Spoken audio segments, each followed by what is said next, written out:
me stand. Last night when I was editing video, I realized that I didn't do a very good introductory to my hike. So what I did is I found 3-day hikes and scheduled them out, and we're going to do them all in a day. While I was on one of them, I found out about another one, so I ended up doing 4 in one day. I started out at Lost Valley Trail, then I went to Balancing Rock, then to Pam's Grotto, and I ended with Buzzard's Roost.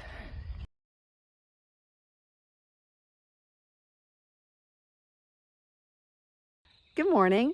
Before I left on the CDT, I had done a little research about really cool day hikes here in Arkansas, and I found 3 of them that were pretty short but had beautiful views or beautiful waterfalls. And so I'm gonna do a little round today and try to hit those. And the first one is Lost Valley. And in Lost Valley here, there is no internet or cell service. So I forgot how long this trail is. It's either like 0.2 or 0.9. I'll put it in the corner here so you'll know. It's supposed to be super short, but it's supposed to have a beautiful waterfall. So we'll go check it out. Well, this looks like it's going to be a fun hike. I just read the board and it's 1.2 miles or 2 miles round trip, something like that.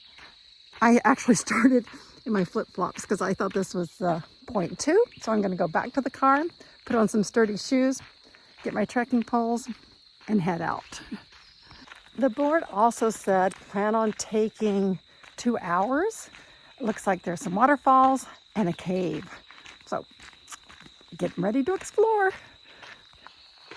If you watch my CDT videos, you'll know that I lost a toenail on that trip and probably gonna lose another one pretty soon. It was leftover damage from the AT through hike. The Speedgoat 4 that I was wearing and have been wearing for a long time, they don't make them anymore. And the Speedgoat 5 does not fit my foot well. So I've gone to an Ultra, which has a wider toe box. So I'm hoping that the toe damage will be done. It's just that the walk is not nearly as cushy as it was with the Hokas. We'll see how it goes. Today's just a day pack, but looking forward to testing them out.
I thought I'd do a quick summary of Lost Valley Trail. There's actually two routes. So you go up single track, and then there's a high route, which is easier, and then the low route is a lot of bouldering. That's where it's really slippery. And you go through a cave that's also a natural bridge. So that was awesome, but it was very slippery.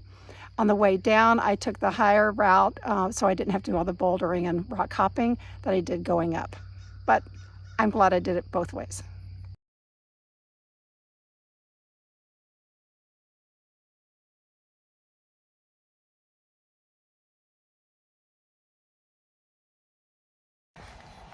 Since there's no cell service here, I stopped at the Ponca Educational Center to get directions to Pam's Grotto.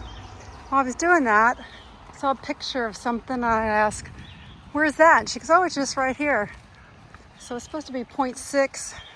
She told me to cross the Low River Trail, which just looks like that's what this is. And that I would find 3 trails and take the one to the right.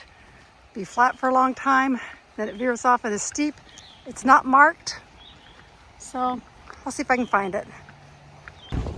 Well, hopefully second time's the charm. I took the far right trail and I went for about 1.5 miles, and I kept feeling like this was like a real trail. And so I pulled up my Buffalo River Trail map on gut hooks, and lo and behold, that's what I was on. So I took a video of this intersection and I went back to the young lady and said, "So which trail is it?" It's really kind of the middle one. So I'm gonna give it a second try. She said, "Follow the creek. It's kind of a little worn path. I'll cross the creek and then just go straight up," which she said seems counterintuitive to go straight up to see a waterfall.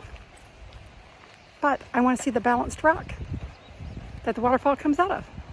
So I'm going to give it another shot.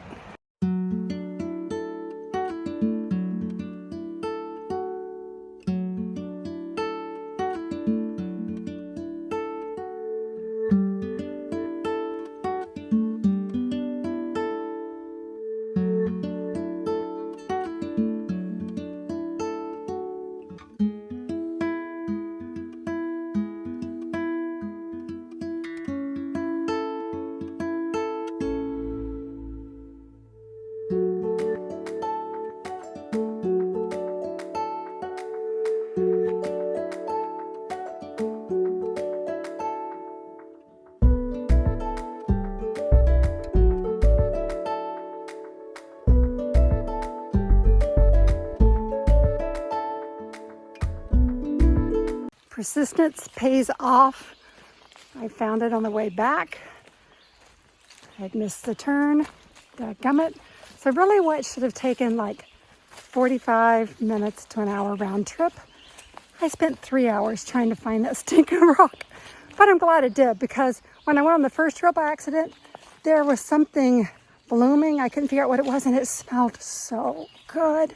And then on this one, there were all those butterflies, which were really cool. And I finally got to find the rock. Success at last.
So there's no signage for the falls, but I parked here in this spot because I saw right across the road was a trail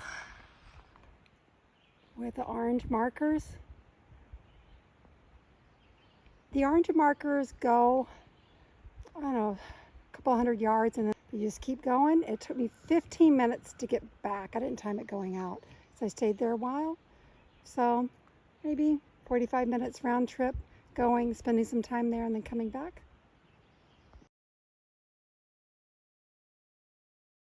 Well, once again, finding the trailhead was a little tricky. There's like an old white house there that's abandoned. And then you literally park down this little road just north of this barn. That's the directions. There is no signage here.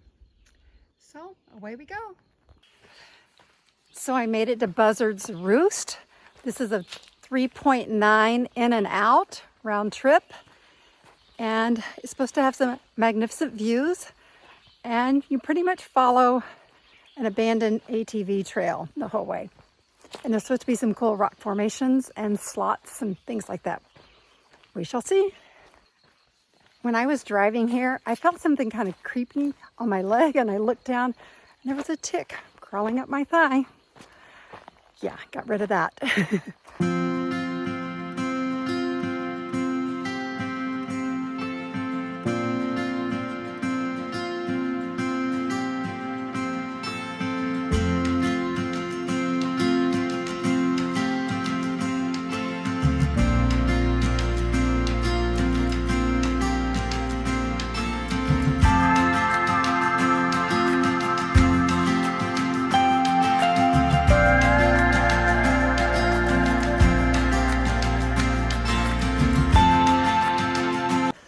I thought I'd do a quick summary of the trail as I'm hiking back. It's really not that difficult.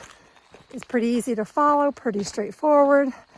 And the directions that I had said when I got to this little thing that felt like a turnaround for four-wheelers, that there would be a trail marked with orange on the trees.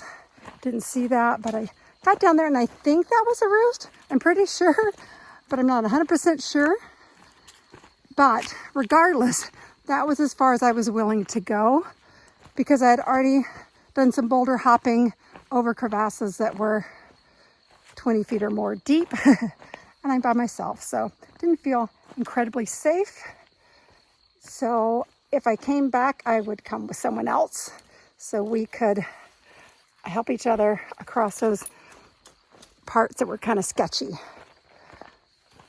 Also, I think there are some natural bridges in the area. If I came back, I'd give myself more time to do more exploring. Looks like a good place to explore. Just was starting to run out of time. Sun's going to set here in a little bit, so I'm trying to get back to the car before it does. At first, I thought I would use my headlamp so I could stay out there later and just hike back in the dark because it was a super easy trail to follow. However, after seeing the fresh bear tracks, I figured I'd better get back before dark. Just to be safe.